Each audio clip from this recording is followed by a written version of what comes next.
You're in the WebAssembly talk.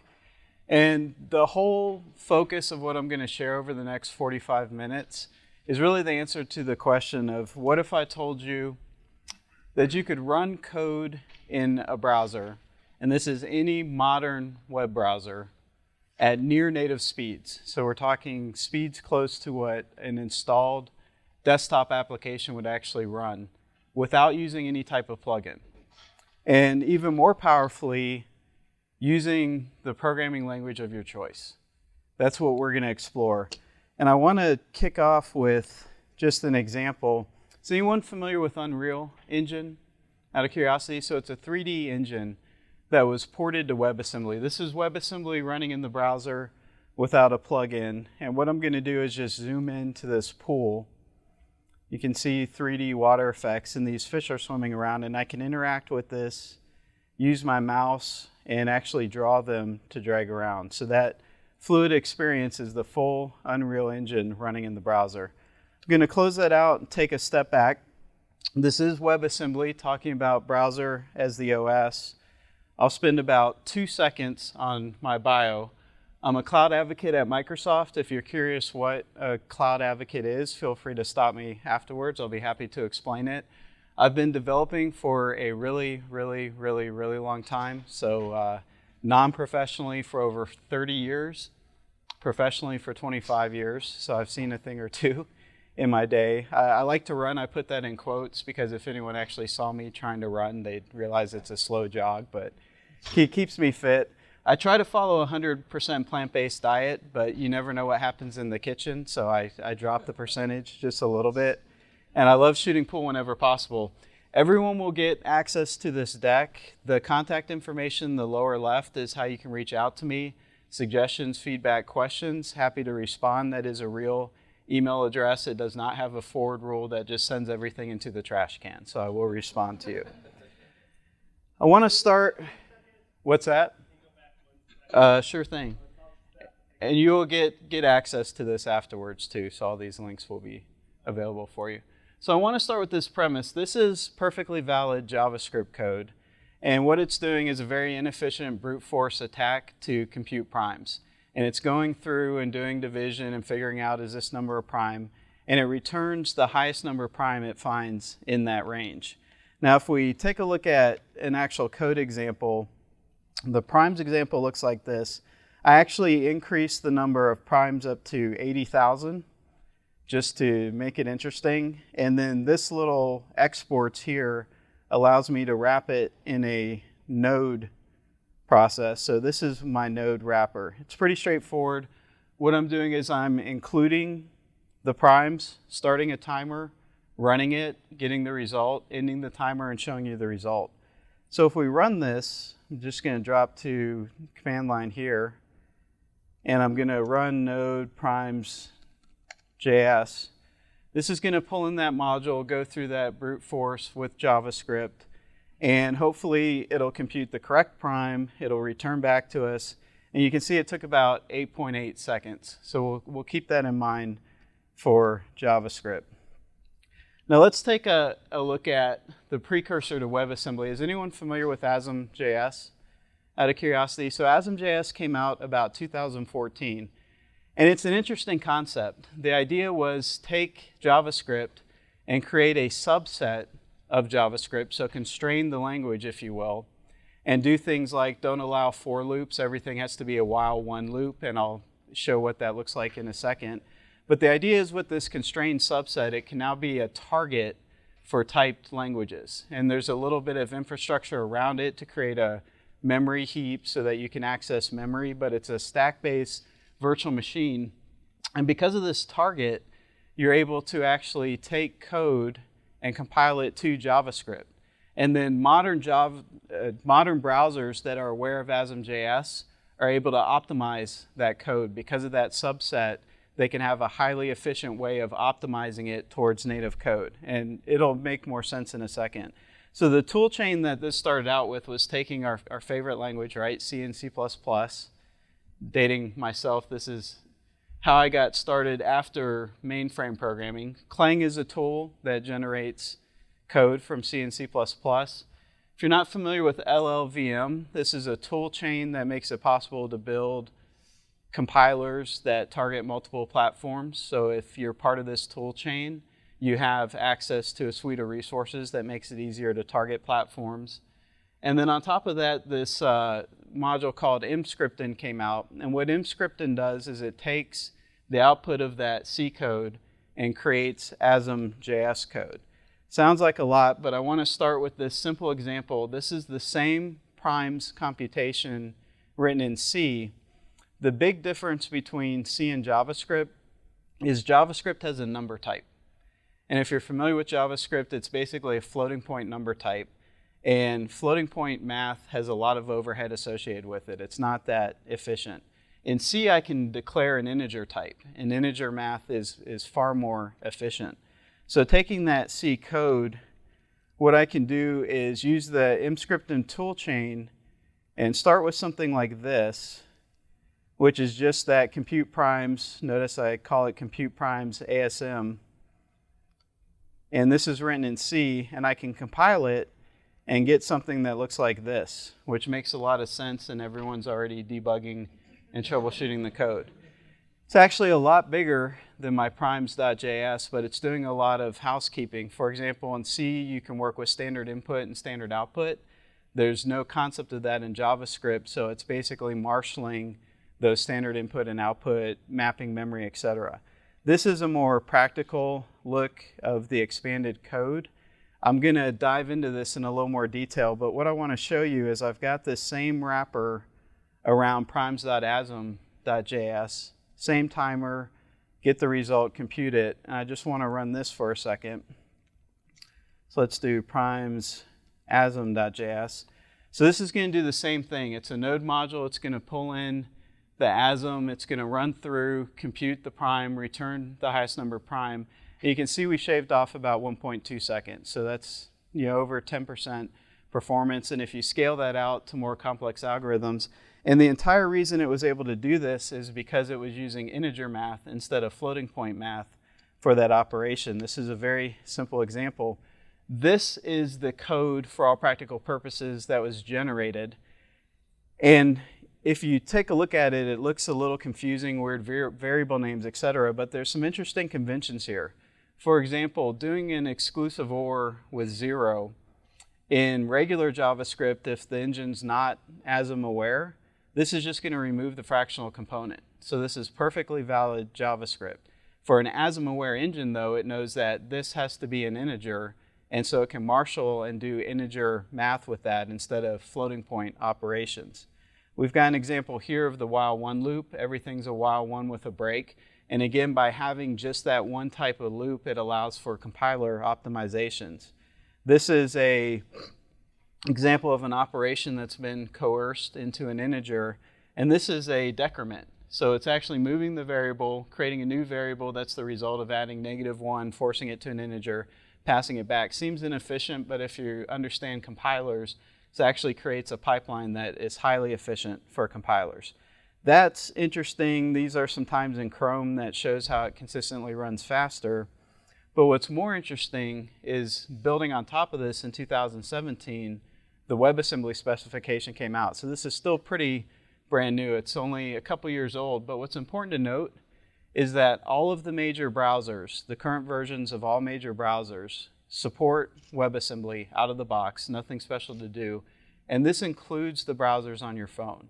So every example I show you today can just as easily run on your phone as it does on a desktop-based browser.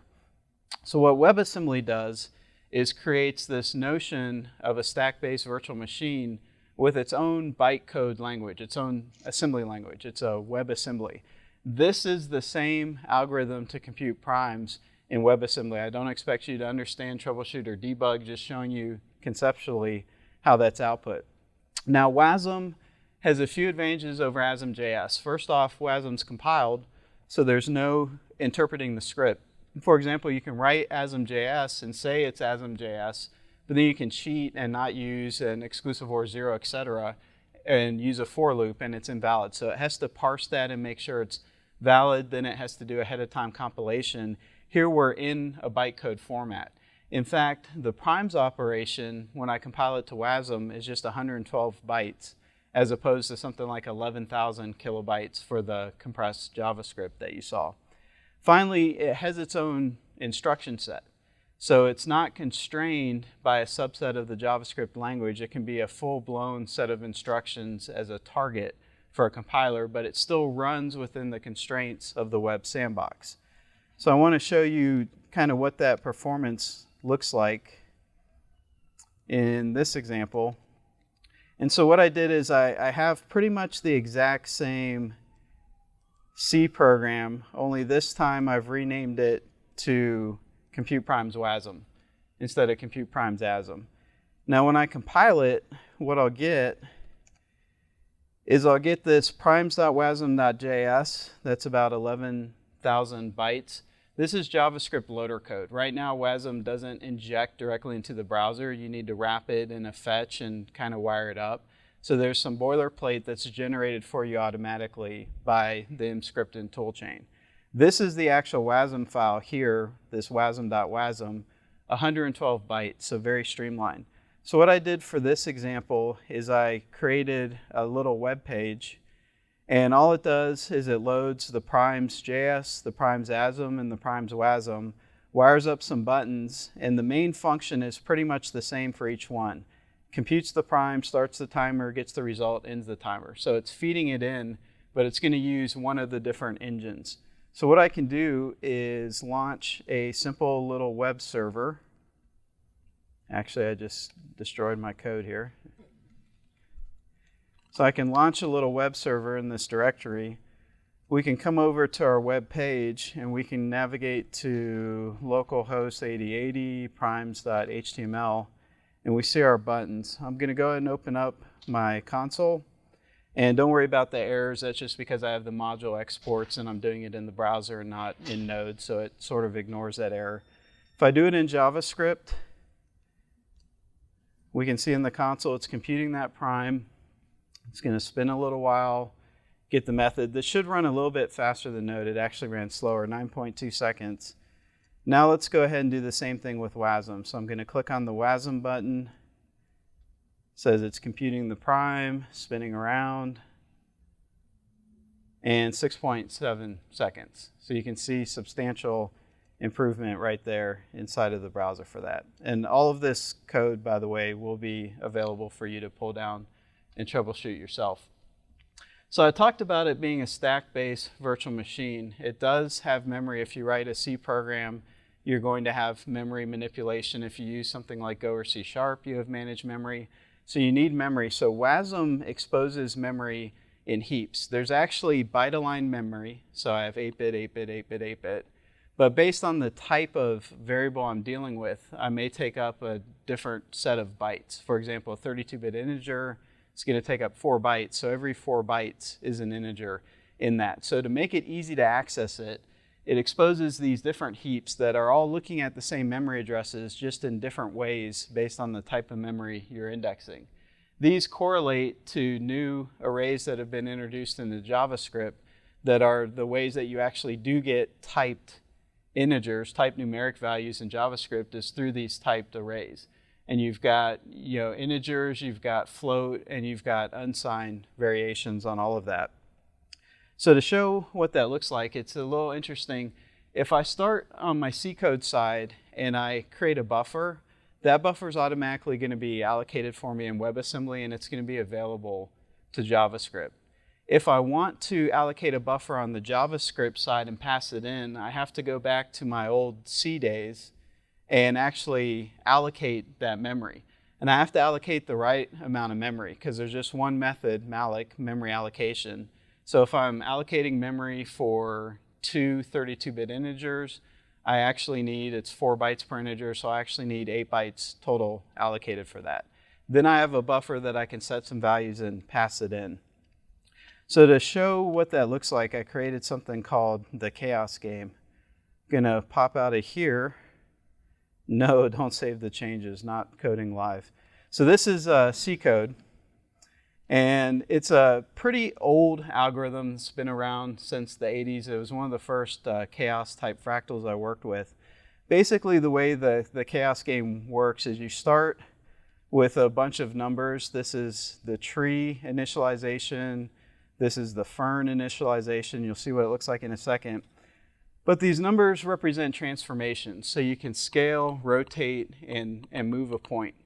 And you'll have multiple transformations. And the way the chaos game works is you start with an arbitrary point, you roll the dice, pick a transformation, and transform the point. Then you roll the dice again, pick another transformation, transform that point. So if you look at the way the code works, when we come in here to render the tree, it's coming through, it's initializing the model. It's basically getting a random number, picking a transformation. This is code to apply the transformation, and it's plotting the point. And that's it. So the way that this is set up is on the JavaScript side, I'm going to initialize a buffer and send it in. I only do that in the code example so you see what that looks like. I don't have to do it. I could create the buffer and see. In that buffer, I draw a set of grid lines just so that you can see, yes, indeed, what we build in JavaScript is passed in. Then this code plays the chaos game, and it actually runs through 100,000 iterations. If you look at the code here, it's 0 through 99,999. So it applies all those points, passes the buffer back. So I have some JavaScript code that interacts with the WASM. And it does a few things. It's doing some interesting math to map into the pointer heap and come back and forth, and I'll talk about that in a second. But if we look at this, this is where I'm creating an array that represents my buffer, my grid. This is some code that's just basically bisecting the grid. It's creating a line down the middle and a line across the side. And then it allocates the memory for that, passes it in to WebAssembly. And there's a reason why I'm showing you the pain of this, because it does get easier when we go to other languages. I just want to preface with that. So I'm doing some manual memory operations. I'm calling the render tree function that does all the iterations. It passes me back a pointer to the buffer it created. It's actually a different buffer than the one I pass in. You don't have sharing. It actually copies it into WebAssembly and then gives you the pointer back out. So there's some nuances like this is the reason I created this project and some code around it to explain. But I get that offset out of it, and then I can basically just map that offset into a buffer that I throw into an image data object. Anyone familiar with image data if you've done canvas manipulations? This is just a buffer of RGBA values that I can map onto a 2D canvas and render it. So it's very abstract right now. It's like, what the heck have I been talking about? All I can tell you is that when I compile it, I get this, let's go into the web, actually. When I compile it, I get this WASM file that's 21,000 bytes in size, so give or take 21 kilobytes. And let's go ahead and run it and see what this thing looks like, because we needed a reward for all of the talking that I've been doing. So we're going to pull this open and need to refresh because it was cached. Okay, so we've got a tree, we've got a fern, triangle, maze, snowflake curve. And then what I did to make things interesting is I have this distort function, and this is every animation frame. It's now randomizing those seed values so the transformations are changing on the fly. So you can see the grid lines that were passed in. So indeed, those were successfully passed back and forth. And this is an interesting set of functions here, because as I'm manipulating the array in real time, I'm exposing those values, because you might go off and let this run for a while and come back and find out there's the most amazing fractal anyone's ever discovered, and you need those values to do it. But it also serves another purpose, and that is, let me go ahead and close this server down. It allows me to show what some of those memory interactions look like, because it's a little bit interesting. So I have these variables A, B, C, D, E, and F, and I've got this load values routine that just gives me pointers to the beginning of each of those arrays. So these are arrays of floats.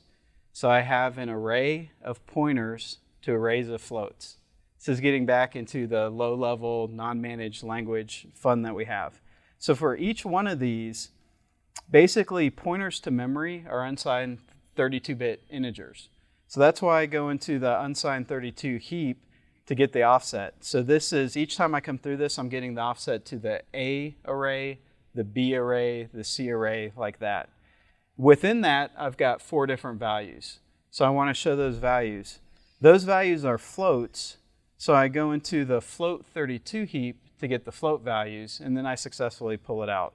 So it's a fun, or some people might call it painful process, but you can pass memory back and forth between JavaScript. Now, WebAssembly will not talk directly to the DOM. It will not talk directly to Canvas, etc. You have to marshal it in and out of JavaScript. It adheres to the security sandbox in your browser. So we do the heavy computation inside of WebAssembly, and then we use the JavaScript to actually map it. But you can see from the animation that even 100,000 iterations of complex transforms performs quite well. The 21K is the size that came out of this. Just because WebAssembly is new doesn't mean you can't have a DevOps workflow around it. Every example I'm showing you, I don't have time to dig into the details, but is fully automated. So when I make changes, it's going to build that. In some cases, like here, I'm using a Docker container so that I don't have to set up the full mscripted environment to do that. And then I'm deploying it to a static website, and that stands it up automatically. So it's totally modern pipeline and workflow. Do I have any Go developers, any Gophers in the house? Cool, we'll go through this really quickly then because it'll make no sense whatsoever. So Go is a language, came out of Google. It's a really pleasant language to work with. It's designed to make concurrent coding easy, has garbage collection, structural typing, deals with concurrency, and there's a runtime associated with Go. So unlike C, where you're just compiling bytecode that talks to the host platform, there's a runtime because Go has managed memory. So there needs to be some overhead of managing the code. In 2018, Go embraced WebAssembly. And what's interesting is when you compile a Go app, you can target Windows, you can target Linux, you can say it's a 32-bit platform, a 64-bit platform, an ARM platform. If you want to do WASM, you target JavaScript as the operating system, interesting, and the architecture is WASM. And then it gives you some of these methods that allow you to interact between the JavaScript and the WebAssembly. So what I did was I took an old effect, again showing my age from my Commodore 64 days. We used to like to show these plasma effects, and I went ahead and implemented it in Go. So that is Rust, we want Go.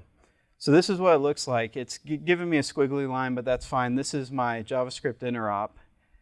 And I'm going to just go through this at a really high level. So this is a main loop.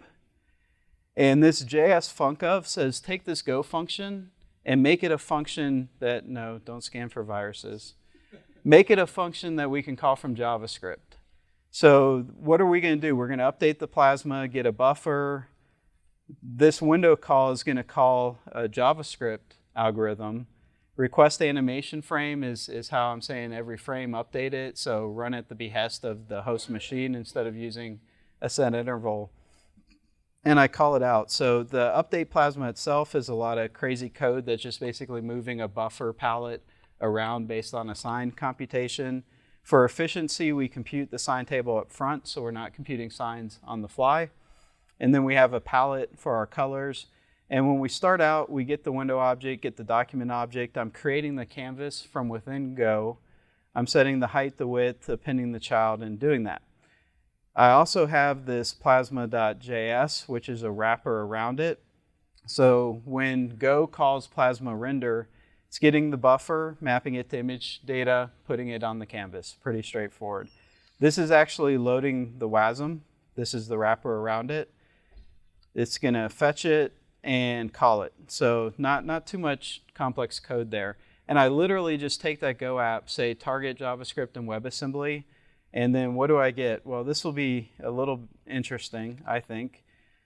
Plasma.wasm is 2,151,000 bytes. Pretty large compared to the last example. Still runs quite well. Let me go ahead and launch my HTTP server. And let's pop over and force a refresh. So there's our plasma running in the browser. But we definitely had a little bit more overhead, I think, in size than we probably would have preferred for that. The reason why you get that overhead is because the entire Go runtime has to be injected into WebAssembly. So Go code won't run on its own. So the minimal Go package has to have the Go runtime, and then your Go code is on top of that. So that results in a 2 megabyte file when I do my automated builds. Any Rust developers? All right, we don't just have Rust developers, we have enthusiastic developers. In fact, Stack Overflow says it's one of the most loved languages for those who do partake in Rust. So if you don't love the language you're working on, try a little Rust, maybe. Rust is an amazing language. It's like C in that it'll compile to direct code for the platform. There's no runtime, but it's designed to make coding safe. It makes it very difficult for you to accidentally have multiple threads that collide with each other, that mutate code. There's a concept of ownership that avoids manipulation of values unless you have an explicit opt-in.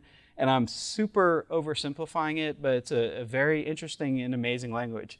What's really cool about Rust is they came out of the gate completely embracing both arms WebAssembly, and not only built a way to generate WebAssembly code, they built a bunch of scaffolding around it that makes it much easier for you to interoperate with Rust values and the browser, as well as create projects.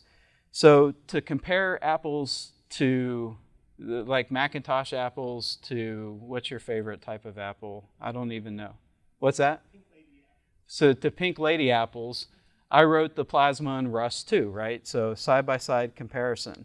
Let's see what that looks like, shall we? Yes. Okay, we're excited. Here we go. So here's the Rust. The code's going to look very familiar. Even if you don't know Rust, it should be straightforward. I've got the idea of a color. I've got this Plasma object that is going to contain my buffer and all the values that I'm going to render. But there's this, you keep seeing this hashtag WASM-bindgen. This is a really cool feature in Rust. I told you, you saw the complex math and the hoops I had to jump through just to map memory back and forth from JavaScript. Rust will just do it for me. So in other words, instead of me having to do the math and use this heap or that heap, I just tag this WASM-bindgen, and Rust says, oh, I'm going to spin up a JavaScript object that you can just talk to Plasma and not worry about the interop.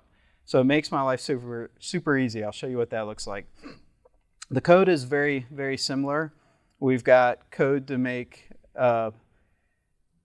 basically a new object of this. It's still going to initialize a sign table. This tick function is just moving the sign values around. We're creating the palette the exact same way. So a small bit of code. The interesting thing about this code, you didn't know it would get interesting, did you? Is that if we look at this, I've got this, I think it's my package directory. So this is my Rust WASM, 67,000 bytes compared to 2 megabytes that I did in the Go code. But I actually have 2 projects here, which is the other cool thing. I've got a Rust package project that lets me write the Rust code and use something called WASMPack that just says generate the WASM. And then I've got a Node project that I can use Webpack to interop between WASM and Node to make my life even easier. And what I mean by that is if we take a look at the code in this directory, so this is my HTML file. I'm basically setting up a style. This is basically the extent of my CSS expertise right here, and I'm pretty sure I copy and pasted that. I've got a bootstrapper and I've got a canvas. That's what this does. If we look at my bootstrapper, actually there's a generated bootstrapper and there's a, where am I going? This is my bootstrapper. I'm importing index.js, which this would not run directly in the browser. But look at this. I'm importing the Plasma. I'm importing the memory of the Plasma. So that's an opt-in if I need to interact with memory. I'm creating a new object. I'm doing a render loop, just calling tick. I'm getting the buffer. Notice that there's no weird math or going to a different array. I'm just passing it straight into the array that the image data needs, and I'm done because Rust did all that interop for me. And then when I want to run this, I just do an npm, npm start. And we load up an npm server. And this is going to be so anticlimactic because I talked this up so much. But if we go to our local host, first thing you're going to see is my cached Go. Then I'm going to refresh it, wait for it. There we go. There's the Rust plasma. So there you have that. And again, when I build this Rust, I get 65 kilobyte file size, so much more streamlined.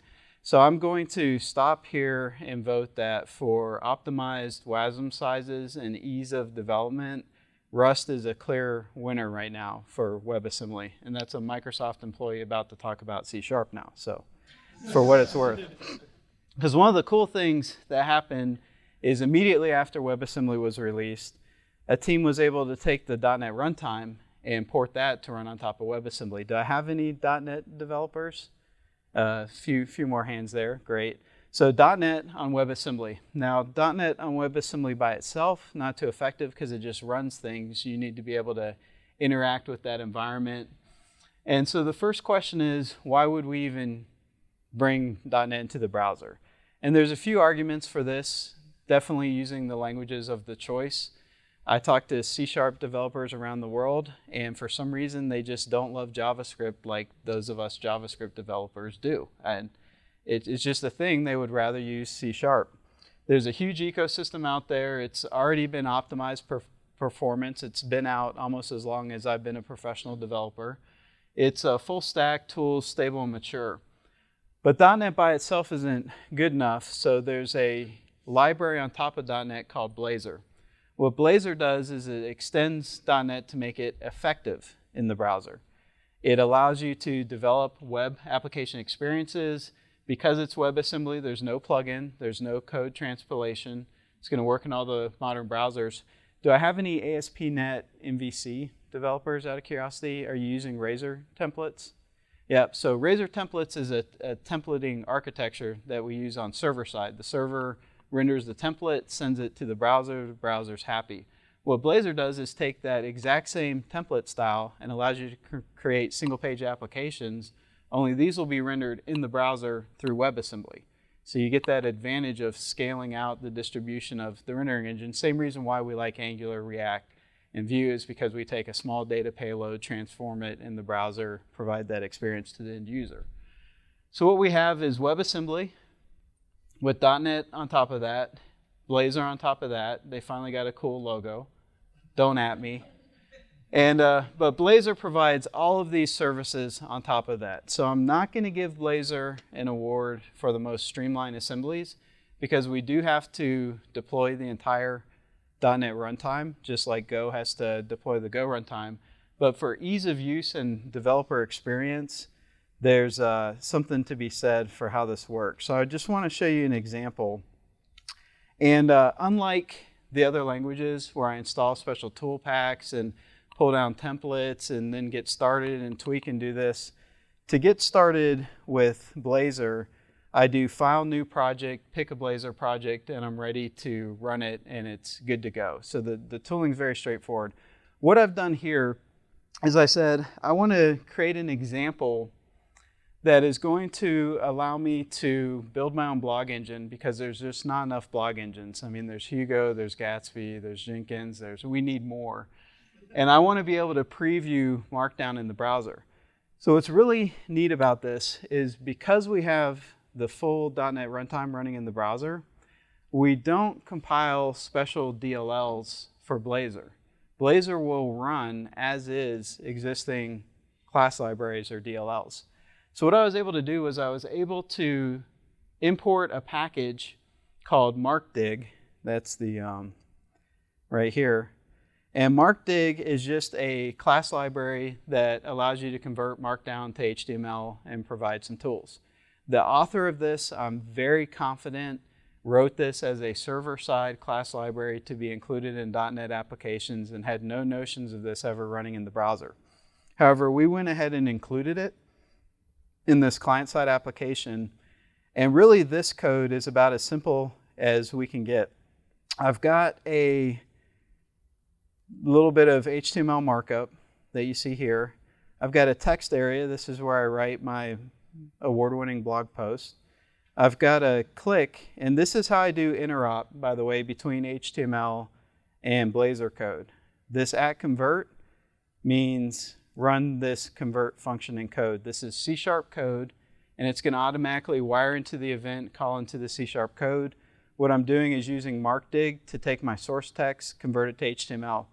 Now, there's a longer version of this where I just focus on Blazor, where I do it the first time, and it's a little bit boring because it's escaped HTML. Blazor happens to follow the rules and wants your HTML to be safe, so it doesn't just take anything someone pastes into a text box and renders that, because that can come with issues. Angular, React, all of these have provisions for that.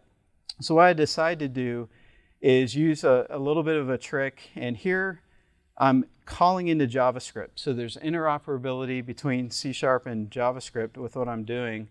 And what I did was exploited a interesting trick that I was not clever enough to figure out on my own. But basically, I create a text area on the fly. I set the inner HTML to the escaped markdown that I get. So this is an escaped. And it turns out that the value of that text area will be HTML that can actually be rendered. So I'm calling out to JavaScript, creating a text area, moving escape code in, getting the actual unescaped HTML out. And then in Blazor, if we come back to this page, I've got this element ref of target, and you can see I have this paragraph, ref equals target. And basically, if I did the preview, you'd see the escaped HTML. This gives me a reference that I can pass around. So here I'm passing it into the JavaScript code. So these are reusable components. Every component that I make in Blazor is automatically reusable and drop-in. So like if you see this counter component here, this counter, I can actually just drop in a tag called counter in any of my pages. Actually makes more sense if I look at this shared. So this has a markdown, a nav menu, a survey prompt. All of these are components that I can repeat. So by using this syntax of doing the reference, I don't have to like try to navigate the DOM and figure out which copy of the component I'm dealing with. It gives me that exact reference. So I've done a lot of talking, as I tend to do. Let's go ahead and run this and let it build it. And I want to show you a couple things in the build for this. So now it's loading. Okay, we've got our Hello World app. So before I do anything interesting here, I want to open up my DevTools, go into the network, and just load it again and show you a little bit about what's going on here. So here we're getting CSS, we're getting this WebAssembly file here. It's kind of a bootstrapper. And then as we come down, we get mono.wasm. This is the .NET framework written on WASM. And then everything after that is all DLLs loaded directly in the browser. Now, part of the effort that Microsoft is taking before Blazor becomes full release, it's in preview right now, is to do things like tree shaking and optimization so that the DLLs that are served only have the code that's actually being used. Because I could pull in a library that's 5 gigabytes and I might use 2 megabytes of code, and that would be inefficient. There's also a limited debug experience that they're working to improve upon as well. Is that a question? Yeah. Before you post the tools, what does the elements look like? Are those is it still in the DOM tree, or is everything kind of like in a box? Oh, so you want me to do F12 elements, and then let's look at this. So if we look at that, it's an actual H1 tag, it's an actual text area tag, it's an actual button tag. So Blazor's come back and wired it up. Now this one's gotten this extra attribute on it so it can identify it if there's multiple copies, but it is creating actual HTML tags, and there are well-documented ways of augmenting and using existing JavaScript libraries. So I'm gonna go ahead and say header. We all know Markdown by now, right? Subheader. Let's do a unordered list, 1, 2. And no talk would be complete without a shameless plug of my blog, which happens to be blog.jeremylikness.com. So I'm going to do that, and I'm going to click convert. I'm going to click convert. Oh, there we go. Ignore the delay. It was all in your mind. But there we have the markdown rendered using a class library that was never even developed in the first place to run in the browser. The other thing I can do is I can go in the other direction. So if I come into my source code, I've got a class that is basically just a wrapper around the call to markdig, and I've tagged it as JS invocable. That tells Blazor that I want this method to be exposed so that JavaScript can call into my C# code. So then, to avoid a bunch of fumbling at the keyboard, I can come over here to the step-by-step demo instructions that you'll receive as well, and go into this. And I'm going to come into the console, and I'm just going to paste this. And before I run it, what it's doing is it's saying .NET invoke method, that's provided by Blazor. Here's the name of the assembly, because we can have multiple libraries that we pull in. Here's the name of the method, and here's what I'm passing to it. And we'll go and invoke that, and we get an alert that has the converted markdown.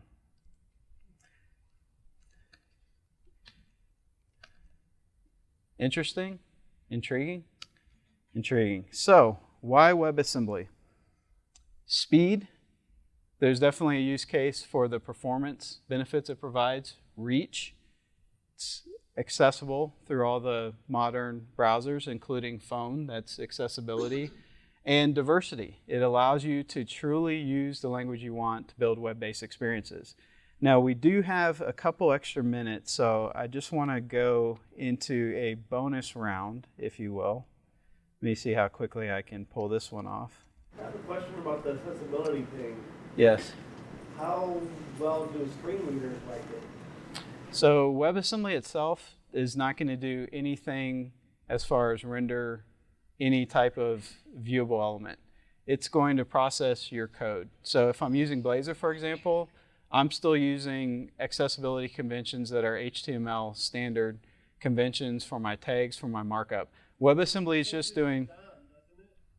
No, WebAssembly won't change the DOM. It's the JavaScript interop that changes the DOM.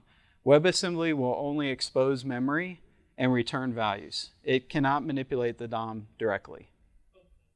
Yep, so even when you saw like it doing the manipulations from Go, Go was actually creating a hook, so it was calling out into JavaScript. JavaScript was doing the render animation frame and then calling back in.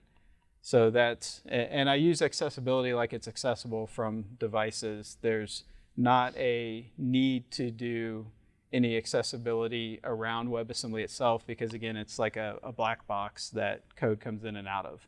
And then the accessibility is the layer of what you're actually rendering in the browser. So like, for example, for that chaos when I'm rendering the images, I would probably want to have some extensions and describe what the images are, or do something dynamically based on that, but that would be on the JavaScript side. Make sense? Yeah. All right, so let's do this. I'm going to just go ahead and run this. Because Go can target WebAssembly, I was into gaming in about 1977 timeframe. A virtual machine was created by a group of students at MIT who wanted to take an adventure game off a mainframe, bring it to personal computers. We had Commodore 64, TI-99 4A, Altair, TRS-80, Apple. There were so many machines, different architectures, different languages. So they came up with the idea of let's build a virtual machine that runs games. We build it once for each platform, then we can write 200 games, and we just write the games to the virtual machine and not to 16 platforms. It was brilliant. They became a multi-million-dollar company. Then people got bored with text games, and it crashed. But someone basically reverse engineered that specification and came up with a Go interpreter about 7 years ago. So what I did was I said, let's see if we can target Go to WebAssembly. And it compiled without changes, just no change. But it was relying on standard in and standard out, so it wasn't very effective. So I just wrote a little bit of JavaScript code to intercept standard output and draw it on the screen. And then a little bit of code that took what I put in this text box and send it into the Go engine. And what I have here, if run actually works, watch this, we're going to see a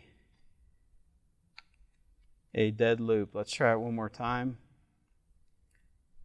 Let's go with Hitchhiker's Guide to the Galaxy. We'll try something different.